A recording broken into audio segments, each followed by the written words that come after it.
জীবনে বড় কোনো ধাক্কা খাওয়া খুব জরুরি। যত বেশি প্রতিকূলতা, কষ্ট পেয়ে আপনি বেড়ে উঠবেন, তত বেশি মজবুত হয়ে উঠবেন। জীবনের আনন্দটাই এখানে।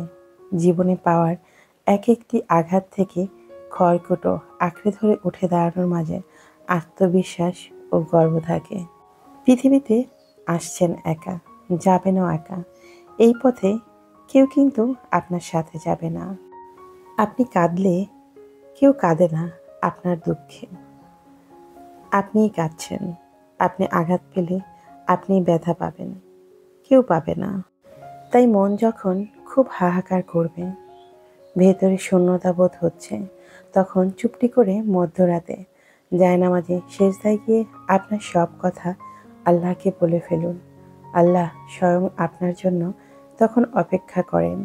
আপনি আল্লাহর কাছে চাইছেন, আল্লাহই তার জিম্মা নেবেন ইনশাআল্লাহ। আল্লাহ তো চাইলে আমাকে আপনাকে আরও খারাপ রাখতে পারত। আলহামদুলিল্লাহ, আল্লাহ পাক সেটা করেননি। আমাদেরকে অনেক ভালো রেখেছেন। দুনিয়ার সব পরিস্থিতি আপনার জন্য কঠিন এবং বিপক্ষে হতে পারে, কিন্তু মনে রাখবেন, আল্লাহ আপনার জন্য সহজ করে রাস্তা খুলে দিতে এক সেকেন্ডও লাগবে না।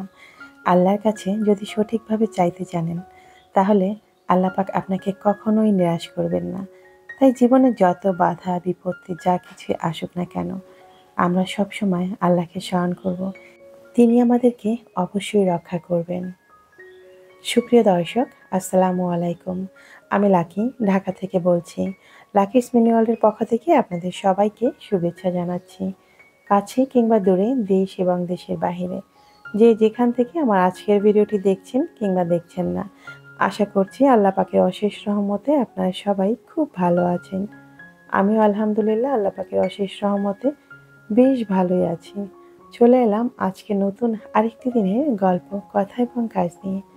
কেমন আছে আমার সমস্ত মিষ্টি ভাই আপুরা? আশা করছি সবাই খুব ভালো আছেন এবং সুস্থ আছেন। সকালবেলা উঠে প্রথমে নাস্তা বানিয়ে নিয়েছিলাম। এরপর রুটিন মাফিক কাজগুলো করে নিয়েছি। যদিও প্রতিদিন সেগুলো আপনাদের সঙ্গে শেয়ার করতে ভালো লাগে না। আর সকালের সব থেকে ব্যস্ততম সময় থাকে নাস্তা বানানো, এরপর হচ্ছে প্লেট বাটি ক্লিন করা, আর কিচেন পরিষ্কার তো রয়েছে, যেটা আমার রেগুলার করতে হচ্ছে। কিচেন যদি পরিষ্কার রাখতে হয় তাহলে এই কাজটা তো করতেই হবে। আর তাছাড়া রান্না করার আগে যদি কিচেন পরিষ্কার না থাকে তাহলে দেখবেন রান্না করতেও ভালো লাগে না। আমার তো একদম মেজাজ খিটখিটে হয়ে যায়। তো আজকে দুপুরে রান্নার পর্ব থেকেই শুরু করেছি। আজকে আমার পছন্দের কিছু রান্না করছি, সেটা হচ্ছে চিংড়ি মাছ দিয়ে পুঁইশাক রান্না। যে রেসিপিটা আপনাদের সঙ্গে আমি অনেকবার শেয়ার করেছি, তাই আজকে আর শেয়ার করলাম না। আর সেই সঙ্গে রান্না করছি শোল মাছ। আমার বাসায় শোল মাছ তেমন একটা কেউ পছন্দ করে না, কিন্তু আমার কাছে ভীষণ ভালো লাগে। তাই গতকাল বলতে পারেন আপনার ভাইয়াকে রিকোয়েস্ট করে শোল মাছ আনিয়েছি। তো আজকে সেটাই রান্না করছি। যদিও আমাদের এলাকায় শোল মাছটা বিশেষ করে লাউ দিয়ে খেতেই বেশি পছন্দ করে, আর সেই সঙ্গে নতুন আলু দিয়ে। তো আমি যেহেতু বাসায় লাউ রান্না করতেই পারি না, কারণ আমার বাচ্চারা তো একদমই পছন্দ করে না, সে কারণে আমি একটু আলু আর টমেটো দিয়ে শোল মাছের ঝোল করে নিচ্ছি। আমার মতো কে কে শোল মাছ খেতে পছন্দ করেন সেটা কিন্তু অবশ্যই কমেন্ট করে জানাবেন। আমার কাছে কিন্তু ভীষণ ভালো লাগে। তবে অনেকেই আছেন যে শোল মাছ খেতে পছন্দ করেন না বা টাকি মাছ খেতে পছন্দ করেন না। তবে আমার কাছে টাকি মাছ খেতে ভালো লাগে, তবে সবথেকে ভালো লাগে টাকি মাছের ভর্তা করতে। বা ভর্তা আমাদের বাসার সবাই কম বেশি অনেক পছন্দ করে। তো আমার শাক রান্না হয়ে গেছে, আমি সেই চুলাতে এখন ভাত বসিয়ে দিচ্ছি, আর অন্য চুলায় আমি মাছটা রান্না করে নিচ্ছি। আমি কিন্তু সবসময় ভাতের হাঁড়িতেই ভাত রান্না করি। অনেকেই আছেন যারা রাইস কুকারে ভাত রান্না করতে পছন্দ করেন, তবে আমার কাছে সেটা একদমই ভালো লাগে না। কেমন যেন একটা লাগে, মনে হচ্ছে ভাতের যে অরিজিনাল টেস্টটা সেটা মনে হয় পাবো না। হয়তোবা এটা আমার ভুল ধারণা হতে পারে, কিন্তু আমার কাছে ভাতের হাঁড়িতে ভাত রান্না করতেই বেশি ভালো লাগে। রান্না করতে করতে ভিডিওর এই পর্যায়ে আপনাদের সবার কাছে একটা রিকোয়েস্ট করছি, যারা যারা এখন পর্যন্ত আমার ভিডিওটি দেখছেন, যদি আমার কোনো কথা বা কাজ আপনাদের কাছে একটু ভালো লাগে, তাহলে প্লিজ ভিডিওর নিচে একটি লাইক দিয়ে ভিডিওটি কন্টিনিউ করবেন। আর ভিডিও বিষয়ে যদি আপনাদের কোনো মতামত থাকে সেটা অবশ্যই কমেন্ট বক্সে কমেন্ট করে জানিয়ে দিবেন। আর আপনি যদি আজকে প্রথম আমার চ্যানেলটি ভিজিট করে থাকেন তাহলে আপনাকে বলছি, আমার কোনো কথা বা কাজ যদি আপনার কাছে একটু ভালো লাগে তাহলে আপনি চাইলে আমার ছোট্ট পরিবারের একজন সদস্য হয়ে থেকে যেতে পারেন আমার চ্যানেলটি সাবস্ক্রাইব করে। কথা বলতে বলতে এরই মধ্যে আমার কিন্তু রান্না কমপ্লিট হয়ে গেছে। অনেকদিন আগেই আম আনিয়ে রেখেছিলাম, আম দিয়ে আচার দেব, সেই কারণে গতকাল আমগুলো ছিলে রেখেছিলাম। আজকে ভেবেছিলাম আঁটি সহ আচার দিব, কিন্তু গতকাল ছিলে রাখার কারণে আমগুলো একটু কেমন যেন হয়ে গেছে, মানে একটা কালশিটে ভাব পড়ে গেছে। তাই ভাবলাম শুধু শুধু ওইভাবে আচার দিয়ে তেলে নষ্ট না করি, আবার নতুন করে আম নিয়ে এসে তারপর আচার দেব। আর যে আমগুলো কেটে রেখেছিলাম সেগুলো এই যে ভর্তা করে এখন হচ্ছে আমসত্ত্ব দিব। আমি কিভাবে আমসত্ত্ব দিই সেটা আপনাদেরকে বলে দিচ্ছি। আমসত্ত্ব দেওয়ার জন্য আমগুলো কাটার কোনো প্রয়োজন হয় না, উপর থেকে শুধু খোসাটা ছিলে ফেলে আস্ত আমটা সেদ্ধ করে নিলেই হয়। এতে করে আমের বিউরিটা বের করতে অনেক বেশি সহজ হয়। এর আগে পরে আমি যখনই আমের আমসত্ত্ব দিয়েছি সেটা কিন্তু লিকুইড করতে অনেক বেশি কষ্ট হয়েছে। সেটার কারণ হচ্ছে স্ট্রেনারের মাধ্যমে আমি ঘষে ঘষে আমটাকে তারপরে এই আমের বিউরিটা বের করে নিয়েছি। কিন্তু আজকে কিন্তু সেটা করিনি। সেটাও বলতে পারেন আমার মেয়ের বুদ্ধিতে। সে বলল, আম্মু আঠিগুলো বেছে নিয়ে তারপর সরাসরি ব্লেন্ডারে দিয়ে দিই, একদম সব কিছু লিকুইড হয়ে যাবে। আমিও ভেবে দেখলাম আসলে এটা তো আরও সহজ হয়ে যায়। তো সেই কিন্তু আমাকে সব কিছু রেডি করে দিয়েছে। আমের কাতটা আমি সেভাবে বের করে নিয়েছি। এরপর এর মধ্যে আমি পরিমাণ মতো লবণ দিয়েছি, চিনি দিয়েছি, সেই সঙ্গে দিয়েছি লাল মরিচের গুঁড়ো, সেই সঙ্গে দিয়েছি ভাজা মরিচ, পাঁচফোড়নের গুঁড়ো আর দিয়েছি বিট লবণ। এই সমস্ত উপকরণ দিয়েই আমি এখন এই আমের পেস্টটাকে ভালো করে রান্না করে নিব। যত সময় পর্যন্ত এটা একদম ঘন না হয়ে যাবে ততক্ষণ কিন্তু রান্না করতে হবে। চিনি দেওয়ার পরে এটা কিন্তু আরও লিকুইড হয়ে যায়। যত বেশি ঘন করে নিতে পারবেন আমটা কিন্তু তত তাড়াতাড়ি শুকিয়ে যাবে। মানে আমি যখন আমসত্ত্ব দিব সেটা তো শুকানোর একটা বিষয় থাকে, তাই একটু ঘন করে নিলে সেটা কিন্তু তাড়াতাড়ি শুকিয়ে যায়। নামানোর আগে আমি আবারও কিছুটা পাঁচফোড়নের গুঁড়ো দিয়ে দিলাম। চুলা অফ করার আগে একবার চেক করে নেবেন যে সব কিছু ঠিকঠাক আছে কিনা, আপনি যে টেস্টে দিতে চাচ্ছেন সেই টেস্টটা আপনার মনের মতো কিনা। তো আমার কাছে মনে হয়েছে লবণটা হালকা একটু কম আছে, আমি আবারও একটু লবণ দিয়ে নিলাম।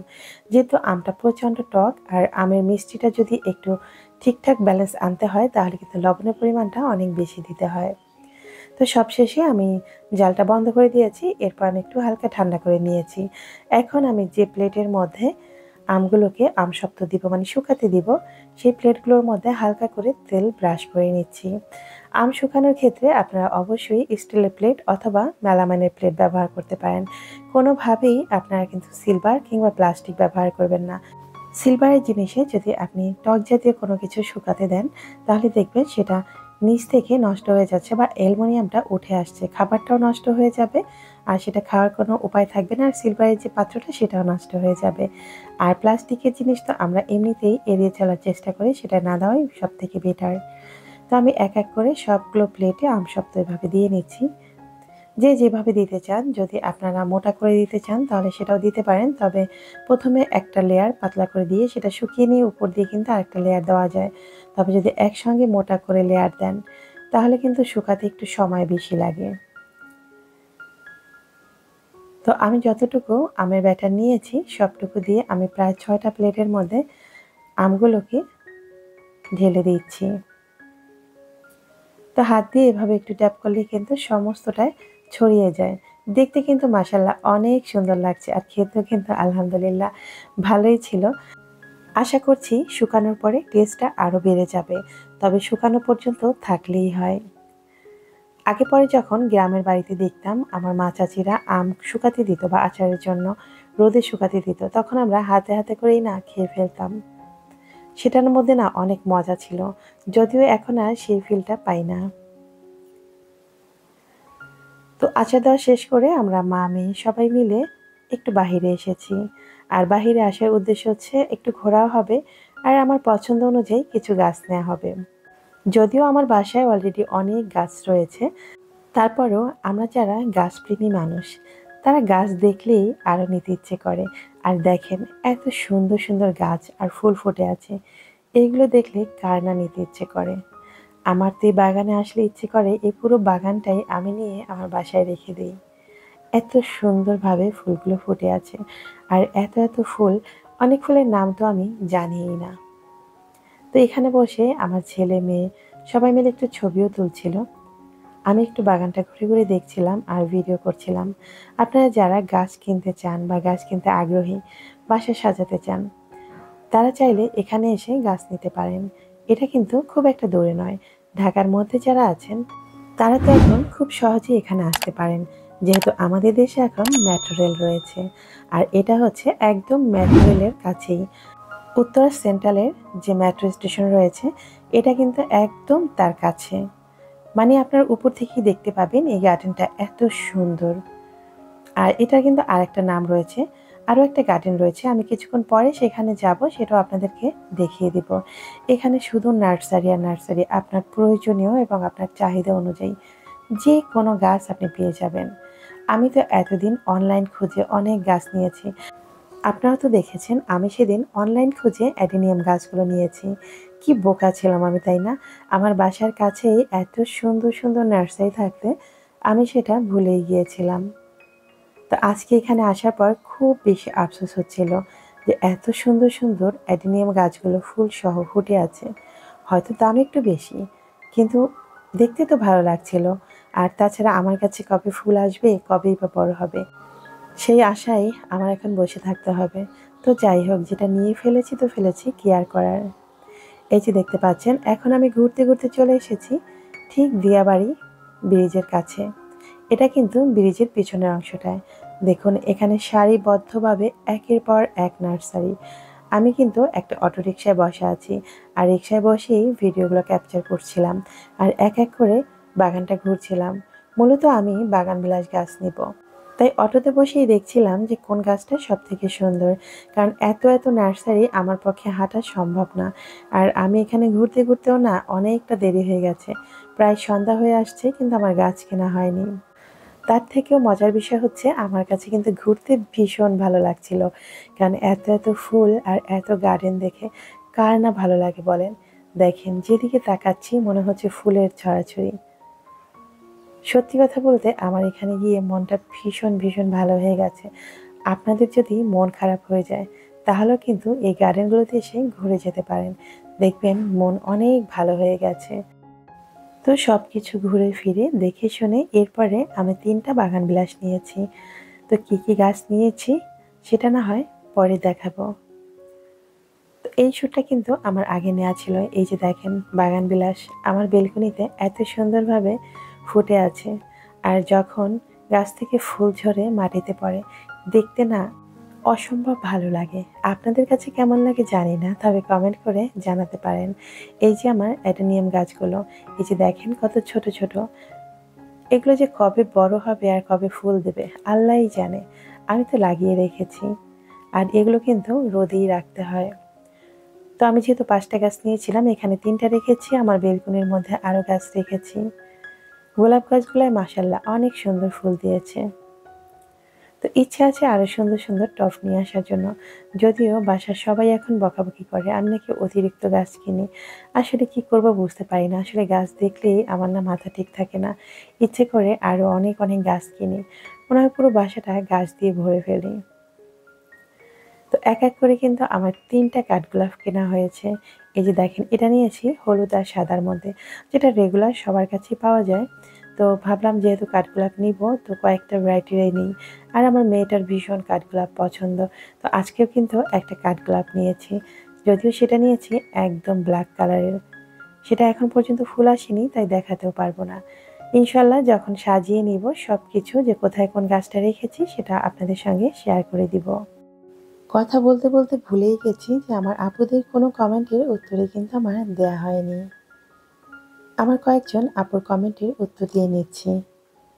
মিলাস ফ্যামিলি মিলাস ওয়ার্ল্ড থেকে আপু লিখেছেন, তুমি আমার খুব প্রিয় একজন আপু।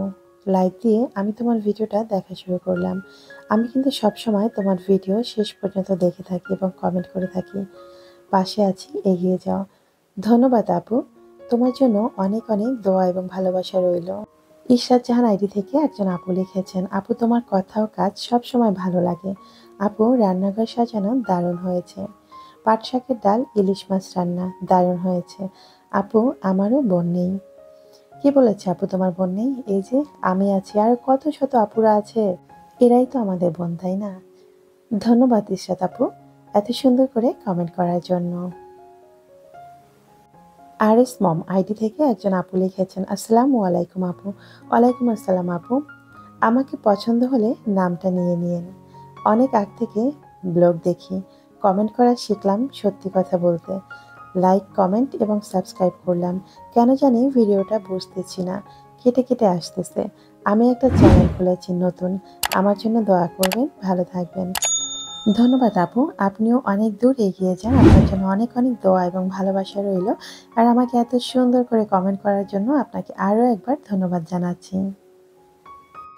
অবশেষে মেয়ের পছন্দের জিনিসটা কিনেই ফেললাম। অনেক দিনের শখ ছিল আমার মেয়ে দোলনা কিনবে, কিন্তু নতুন বাসায় শিফট হওয়ার অপেক্ষায় ছিলাম যে পুরাতন বাসায় বসে দোলনা নিব না। তো কি আর করার, আর মেয়েও তার বেডরুমের বেলকনিতেই এটা সেট করবে।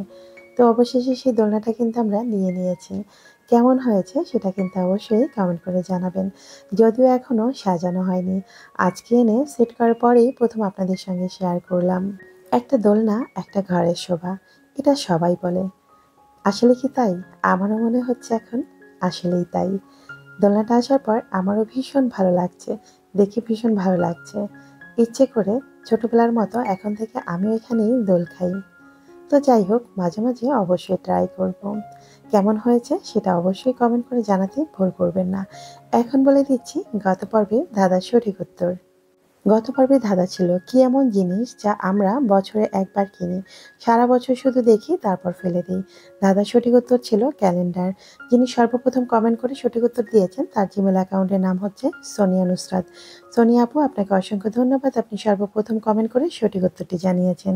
এরপর বলে দিচ্ছি আজকের পর্বের ধাঁধা। আজকের ধাঁধা হচ্ছে, কখন আমাদের এক ঘর থেকে অন্য ঘরে যেতে 1 ঘন্টা সময় লেগে যায়? আশা করছি আমার বুদ্ধিমান ভিউয়ার্সরা খুব দ্রুতই কমেন্ট বক্সে সঠিক উত্তরটি জানিয়ে দেবেন। দেখতে দেখতে আমি কিন্তু আজকের ভিডিওর একদম শেষ প্রান্তে চলে এসেছি। আজ এখানেই বিদায় নিচ্ছি, দেখা হবে আগামী পর্বে নতুন কোনো ভিডিওর সঙ্গে। ততক্ষণ আপনারা সবাই ভালো থাকবেন, সুস্থ থাকবেন। আল্লাহ হাফিজ, আসসালামু আলাইকুম।